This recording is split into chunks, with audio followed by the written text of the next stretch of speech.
Halo teman-teman pembelajar, selamat datang di video pembelajaran statistika bersama Stacy. Di video kali ini kita akan belajar tentang diagram pencar.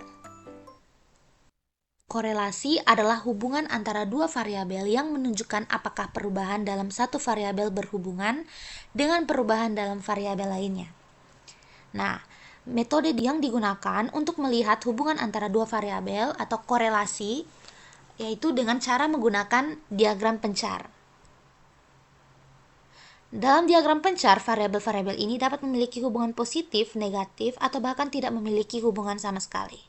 Hubungan positif yaitu jika nilai suatu variabel meningkat, maka nilai variabel lainnya juga meningkat.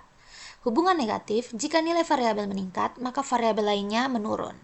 Kemudian tidak ada hubungan jika perubahan pada suatu variabel tidak mempengaruhi variabel lainnya. Dalam pola korelasi, didasarkan pada kekuatan korelasinya yang terbagi menjadi dua, yaitu korelasi kuat dan korelasi lemah.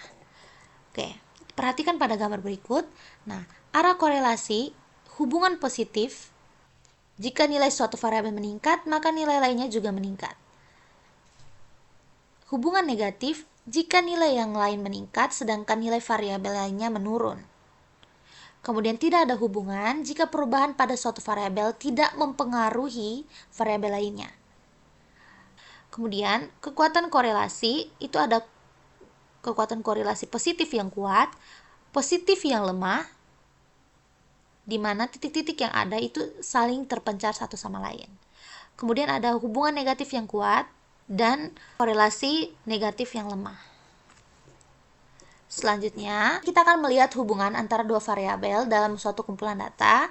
Misalkan kita diberikan data tentang jumlah jam belajar siswa per minggu dan nilai ujian matematika mereka. Data tersebut diplot dalam diagram pencar. Nah, datanya yaitu jam belajar X dan nilai ujiannya misalkan Y. Nah, jam belajarnya 2 jam, nilai ujiannya 55. Jika ketika siswa belajar 3 jam, maka dia mendapatkan nilai ujian 60.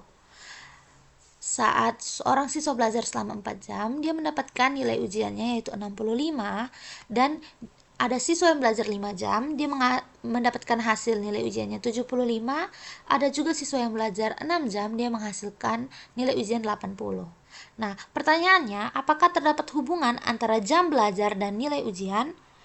Dan jika ada hubungan, apakah hubungan tersebut positif atau negatif?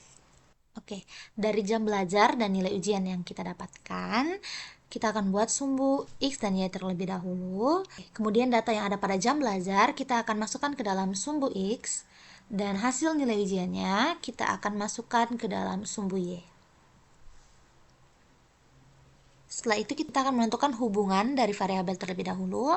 Saat seorang siswa belajar selama 2 jam, nilai ujiannya 55.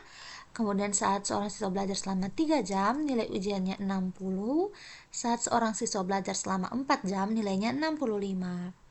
Saat seorang siswa belajar selama 5 jam, ia mendapatkan nilai 75. Dan seorang siswa belajar selama 6 jam, dia mendapatkan nilai 80. Oke. Dari diagram pencar yang kita buat, terlihat bahwa semakin banyak jam belajar, semakin tinggi nilai ujian yang didapatkan. Ini menunjukkan bahwa ada hubungan antara jam belajar dan nilai ujian. Hubungan ini karena pada suatu variabel atau pada jam belajarnya meningkat, maka nilai ujiannya juga meningkat, maka terjadilah hubungan positif. Karena kenaikan jam belajar diikuti oleh kenaikan nilai ujian. Begitulah cara kita untuk menentukan hubungan antara dua variabel menggunakan diagram pencar.